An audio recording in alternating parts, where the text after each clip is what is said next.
Hello, my name is Alexis and I'm 33 years old. Recently, I've come out of one of the most challenging periods of my life and I want to share that journey with you. It all began with my ex-husband Russell and his mother, Lori. Russell and I met in college and our connection was immediate. We quickly fell in love, and after about 5.5 years together, we got married. Our bond felt strong, but there was always a looming shadow: my mother-in-law, Lori. From the moment Russell introduced me, Lori made it clear that she didn't approve of me. Her criticism and insults stung deeply, especially as I already struggled with insecurities about my appearance.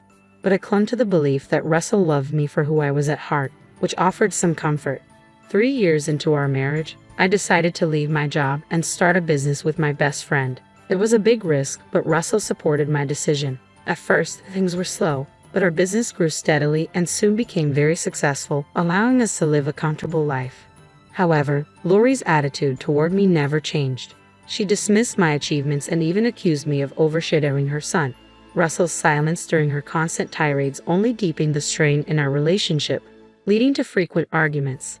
I felt utterly alone, as though he never defended me, which created an ever-widening gap between us.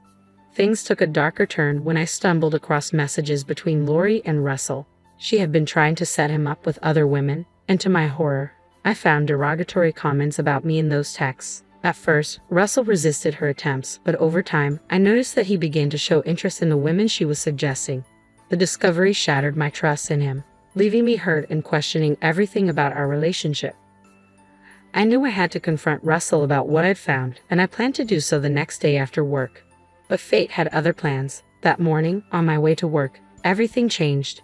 The next thing I remember is waking up in a hospital bed, surrounded by the sound of beeping machines and the concerned faces of nurses. My head throbbed and an overwhelming thirst took over, yet my body felt weak. I managed to ask for some water, and after quenching my thirst, I tried to rest, hoping that sleep might ease the pounding headache. As I shifted in bed, I suddenly realized with shock that my legs wouldn't move. At first, confusion clouded my thoughts, but panic quickly set in. I called for a nurse, explaining that I couldn't feel my legs. The nurse immediately notified the doctor, who rushed in to run tests and assess my condition. Just as the tension in the room was rising, Russell entered, his concern etched deeply on his face. He tried to make sense of the situation, hovering as the doctor continued the evaluation. After several tests, the doctor delivered the devastating news: I was paralyzed. Russell, visibly overwhelmed, quietly left the room, likely trying to process what he had just heard. Alone, I struggled to come to terms with this life-altering reality. Sensing my inner turmoil, the doctor advised me to rest and reassured me, despite my protests, that sleep was impossible with so much on my mind. He explained that the medication would help me relax and that, despite the severity of my spinal injury, there was still hope for recovery. The progress, however, would be slow and require intense effort. It was a lot to take in, but that small sliver of hope made a difference. Understanding the challenge that lay ahead, I made a quiet vow to fight for my recovery. The doctor stressed the importance of proper nutrition and rest, not only for my paralysis but also for the other injuries I had sustained. His words gave me a thread of hope, enough to ignite a fire of determination within me. After the doctor left, the nurses filled me in on the details of the accident. I had been broadsided at an intersection, which caused my car to crash and left me with severe injuries, including spinal cord damage, a broken collarbone, and facial bruises. To my shock, I learned I had been in a coma for 2 weeks. The accident had been caused by a drunk driver who had been arrested shortly after. Anger and frustration bubbled up, but knowing that justice was being served gave me a small measure of comfort. After eating a small meal and taking the medication the doctor had prescribed, I soon fell into a deep sleep. When I woke up the next day, the room was quiet, save for the steady hum of the medical equipment. That's when I noticed my mother, sitting in a chair nearby, resting her eyes. I called out softly, and my voice startled her awake. As she rushed to my side, her face showed a mix of concern, relief, and overwhelming love.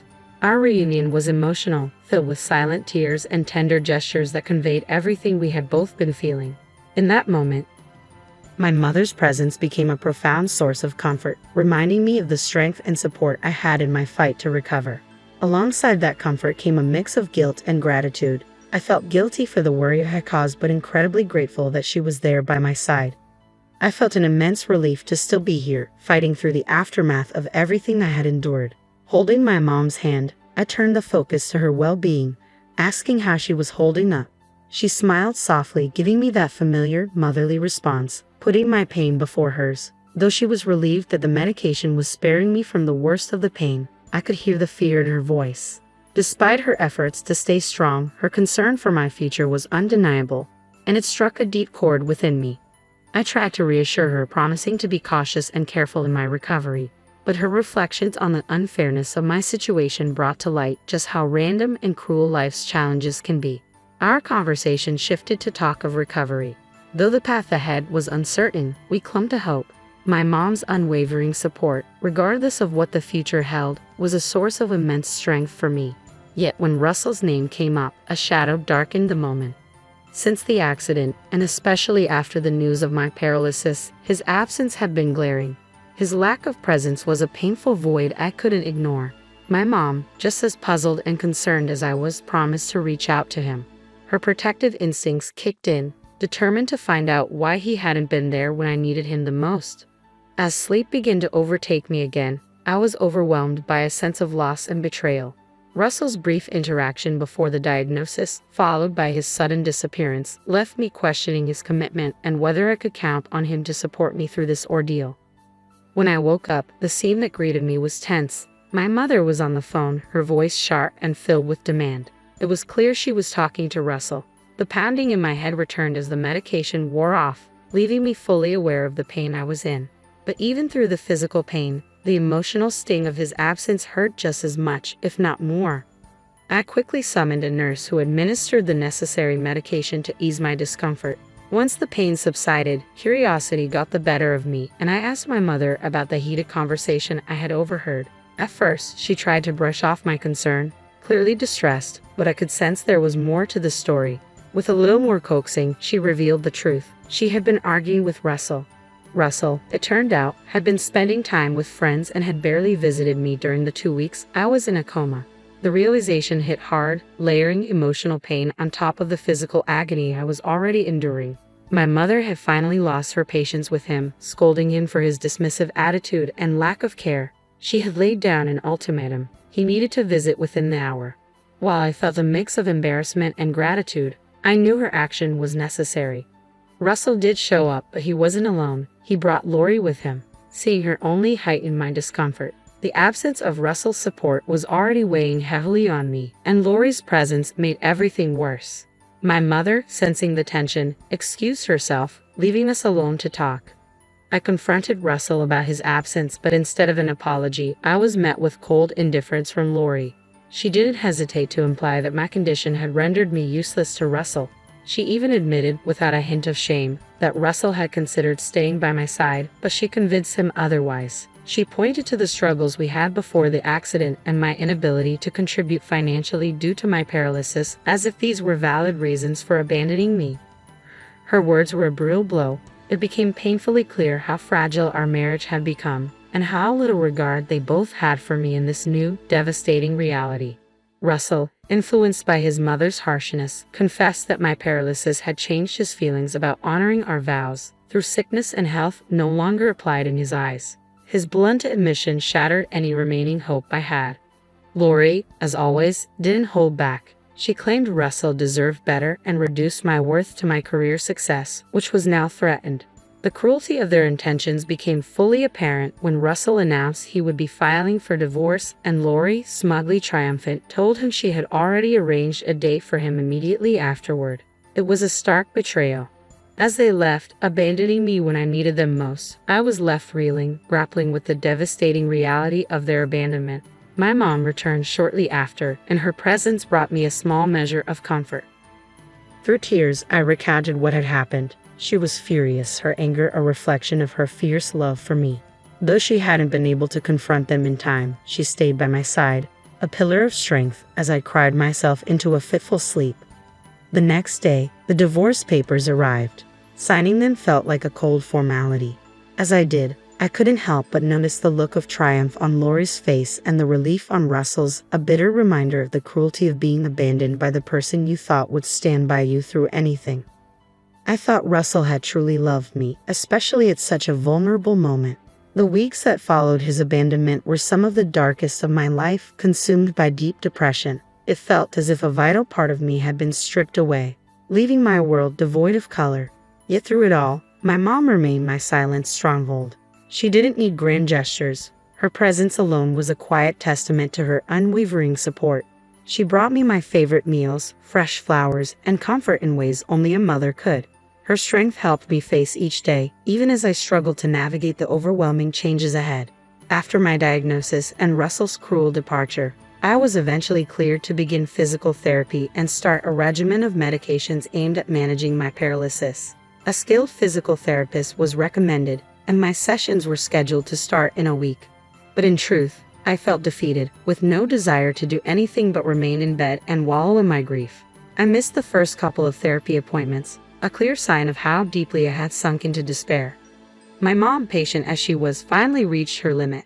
One afternoon, she confronted me, expressing her frustration with my continued withdrawal from life. I tried to explain how utterly defeated I felt, how pointless everything seemed, but she wasn't having it. She told me, in no uncertain terms, that I still have the power to change my circumstances, at least to some degree.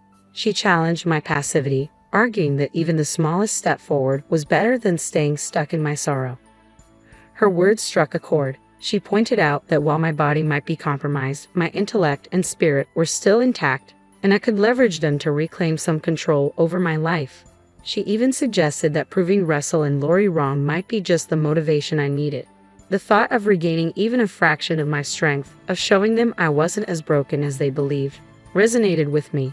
Taking her advice to heart, I hesitantly agreed to start working from home. At first, it was partly to appease her, but also to escape the persistent encouragement that I knew was well-meaning but hard to hear in my state. Yet surprisingly, that decision marked a turning point. I stepped back into my role in the business, thanks in large part to my best friend and business partner, who had skillfully kept things afloat during my absence. Her visits were infrequent, dictated by the demands of our work, yet each one served as a reminder of the life waiting for me beyond my self-imposed isolation. This small shift toward action marked the beginning of a long journey of recovery and self-assertion, driven by my mother's unwavering support and the realization that succumbing to despair wouldn't undo the pain but could deepen it. Upon returning to work, I lightened my partner's load, and our team welcomed me back with warm smiles, concern, and palpable relief at my renewed involvement. I reassured them of my well-being and quickly found my rhythm again, much to my mother's delight. This positive shift paralleled my commitment to physical therapy, which I attended 4 times a week. Despite the initial embarrassment and challenges, I was determined to push through. The catalyst for my renewed sense of purpose came unexpectedly when I stumbled upon a Facebook post by Russell announcing his remarriage. The post, with its thinly veiled jabs at our past, ignited a fierce resolve within me, not just to recover but to excel beyond my previous achievements. What started as anger transformed into a powerful motivator, fueling my dedication over the next 5 years. The journey was far from easy. The first 3 years were dedicated to regaining my ability to walk, a milestone I celebrated with the help of a cane. The following 5 years were focused on driving my business to significant success and recognition, a testament to my hard work and determination.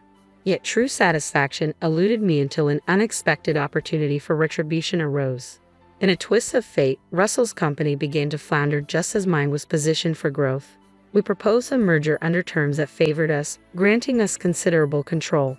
Walking into the first meeting post-merger, cane in hand but standing tall, I relished the look of shock on Russell's face, a silent victory. This moment represented not only a personal triumph but also a new chapter in my professional life, one where I could finally put the past grievances to rest. With each confident stride, my heels clicked against the floor, echoing the strength I had reclaimed.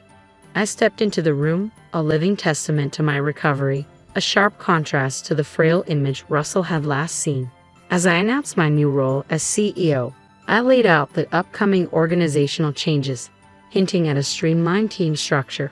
While the implications were broad, the message was unmistakably clear, especially to Russell, who was now the prime candidate for dismissal. After the meeting, Russell confronted me, unable to mask his shock and confusion. He accused me of deceit, but I simply clarified that his absence had kept him in the dark about my potential for recovery, a potential that had fully materialized. When he suggested that revenge motivated my rise, I dismissed his claims with the same cold indifference he had once shown me, making it evident that my ambition far exceeded any desire for petty retribution. As he pleaded for professionalism, he shared personal news about expecting a child, but I recognized that this moment was not about reviving old grievances. It was about moving forward, asserting my strength and independence in the face of adversity. My success and recovery were no longer shackled to the past. They were stepping stones toward a future I was determined to build on my own terms. When Russell invoked his need for stability in light of his impending parenthood, I couldn't help but recall the very words he had once used to belittle our relationship. The irony of his appeal did not sway my decision. I informed him that his termination letter was already prepared, marking the end of his tenure. His reaction, a mix of shock and indignation, reflected the abandonment I had felt during my darkest times. As I left him to grapple with the consequences of his actions, a surge of empowerment coursed through me, a stark contrast to the vulnerability I had once known. Later that day, Lori's attempts to vilify me through calls and messages only reinforced the righteousness of my actions. Her insults were met with a reminder of her role in the unraveling of my marriage and well-being. While this exchange was bitter, it underscored the profound transformation I had undergone from a position of helplessness to one of strength and resolve. The sweetness of this victory lay not just in retribution but in the affirmation of my resilience. The support and encouragement I received during my lowest moments had been instrumental in this journey. I learned a valuable lesson from the depths of despair. The only direction left is upward. With each step forward, I moved away from the shadows of my past, embarking on a path defined by my strength, determination, and newfound independence.